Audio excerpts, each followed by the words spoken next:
welcome to a URBONUS Q&A session. Just me and Donatas here today because our guy Augustas had to take a day off. Probably playing some tennis. Privileged.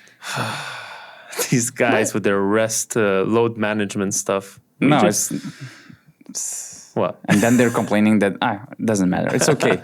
Augustas is great. He won some tournament in tennis, I think. So we're cheering for him. He's our new Novak Djokovic of BasketNews office, right? But we're here talking about basketball. Berankis, height-wise. In English, he's Richardas. Yeah. Without hands. Without hands. Yeah. We have a tennis player whose name is Richard No Hands, and he plays tennis. No arms, actually. We're back with the Q&A session only for our BM Plus members. We got quite a few questions to answer about EuroBasket and etc. Yeah, we got some questions from YouTube members on our YouTube community and also BM Plus members. To join our BM Plus community, you have to subscribe to BM Plus on basketnews.com/plus. And this entire episode only will be available for those BM Plus members. So make sure to join in because there's great Discord community where we chat with our fellow BM Plus members. We're posting some interesting stuff, videos, some controversial takes and songs. We get into fights with our supporters. Yeah. We're yelling, cursing. Yeah. It's just life, inviting them to go outside. A lot of things happen there, but in a very, I would say, healthy environment. Sometimes. Kind of, sometimes. Okay, let's start with the questions. The first of many that we got from Alexa Radanov is, when you watch the World Cup in football, we always kind of pick up a team to root for some random reason. From that perspective, who would you like to see win this EuroBasket? It's totally fine if it's not Serbia. When we watch football, there's never Lithuanian tournament because they only play against the Faroe Islands usually. And that's why we have to pick some random teams to cheer for. We always pick some random teams to cheer for. When we're watching basketball, though, until Lithuania will be in this tournament, I'll, with my whole heart, will support Lithuania. When they will get out of it eventually, because although the bracket is favorable, we just don't have our main guy that the whole team was built around. I don't know really, because to be honest, I feel like most teams don't deserve winning. And I feel like it's Germany who are supposed to win because they have shown the best basketball. Yeah. Serbia with Bogdan Bogdanovic was a clear favorite, and I would have expected them to win. And I would have cheered for Bogi finally getting gold and Nikola Jokic winning something like a gold medal with the Serbian national team. But now, I don't know, man. I actually like how Turkey looks. As weird as it sounds, I never expected to be a fan of their play. I even said, I'm not sure about their coaching staff before the tournament because, just like the track record of Ergin Ataman not making in-game adjustments. But that's one thing when you have the players that he has. And actually, the game plans are nice this tournament.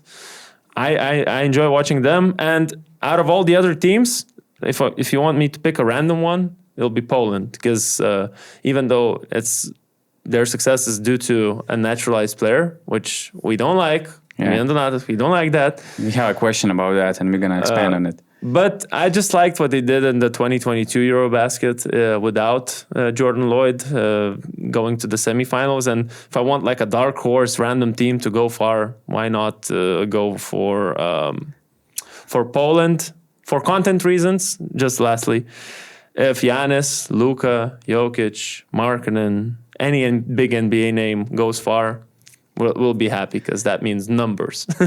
And I also enjoyed, usually when I see Turkey, Serbia, Germany, sometimes Finland, Greece, and Slovenia on the schedule, I mark those games red.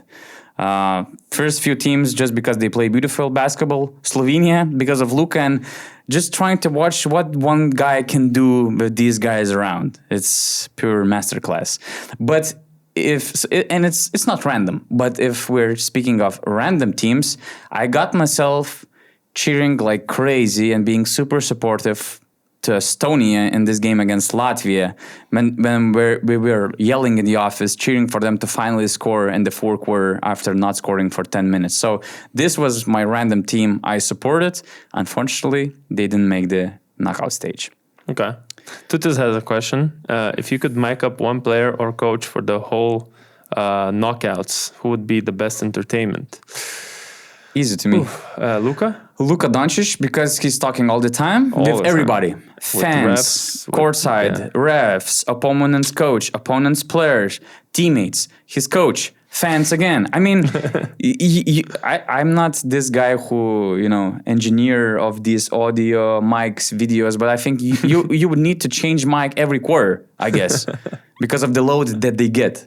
So Luka is number one from the players. I have two coach perspective ones. And Gianmarco Pozzecco. Gianmarco Pozzecco is obvious. one because he's pure entertainment. Every time the camera is on him, he just thinks of something funny to do. Even when his team isn't playing, they were just in attendance, and the camera started showing Gianmarco Pozzecco, and he just went like showing to some guy next to him from the team, just like. Thank God we have Gianmarco Pozzecco. All of his press conferences are also must watch. Yeah, and another guy, of course, who's entertainer. Who's entertaining us throughout the regular season of the EuroLeague all the time, and then in the playoffs even more so. Ergin Ataman must have a mic on him just to see. You get the full spectrum of emotions. You get very, very mad Ergin Ataman, then Ataman who's really happy with his fists up. You see him talk to the refs, shout at the refs, and just doing this to get the ref to do the technical foul so the fast break is stopped. There's a lot of entertainment coming. If it's your cup of tea or not, it depends, but I would watch a video of Ergin Ataman mic'd up in every of these single elimination games. You know who also has this full spectrum? Vasilis Panulis. Yes, you start the timeout and no foul, no this, no. Next offense, next play. And he's just calmly putting stuff on his clipboard. So Spanulis also underrated. There's pick. No transition. It just switches from next offense. Yeah, I love the passion.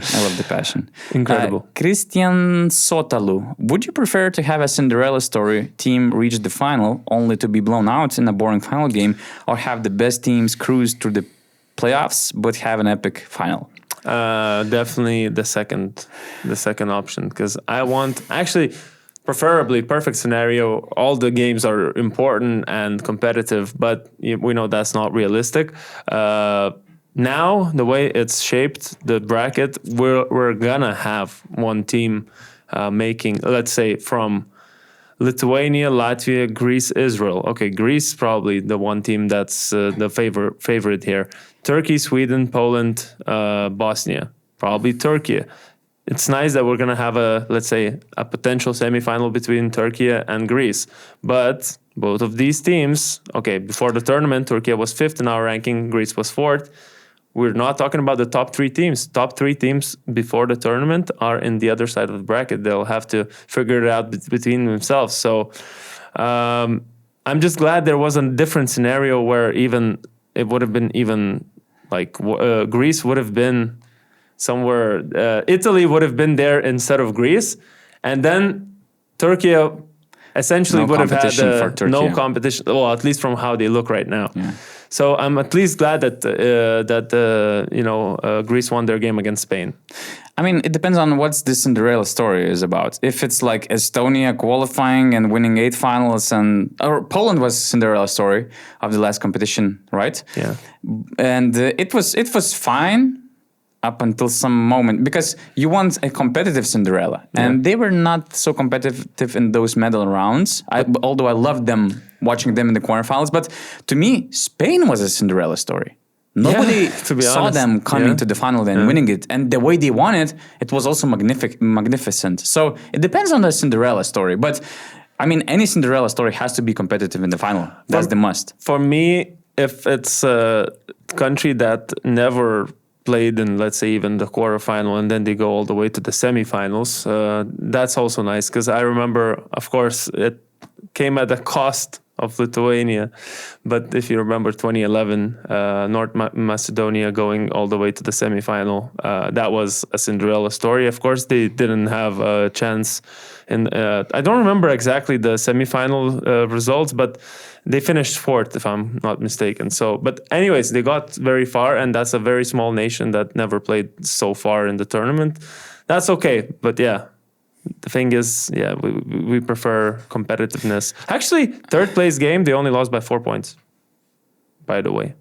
Semifinals, they lost by 12 to Spain. Okay. Gok Berkililmaz. Thoughts on naturalized players? In my opinion, they shouldn't be allowed to compete, and I am saying this as a Turkish basketball fan.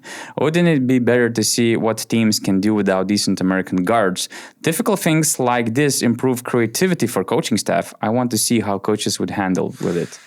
It doesn't just do that, what he just mentioned about improve creativity for the teams, but also it highlights the problem. Let's say for Greece. Just a quick reminder that the entire episode is available only to BN Plus members. If you want to hear us out about where we would rank Ergin Ataman among the FIBA greats if he wins the EuroBasket, if you want to hear our opinion about the naturalized players, or us ranking the best songs in Turkey, Serbia, Lithuania, Germany, and all the other countries, and some other fun stuff, make sure to subscribe to BN Plus on basketnews.com/plus. It's really important for us to create more content and to do even more things for you guys.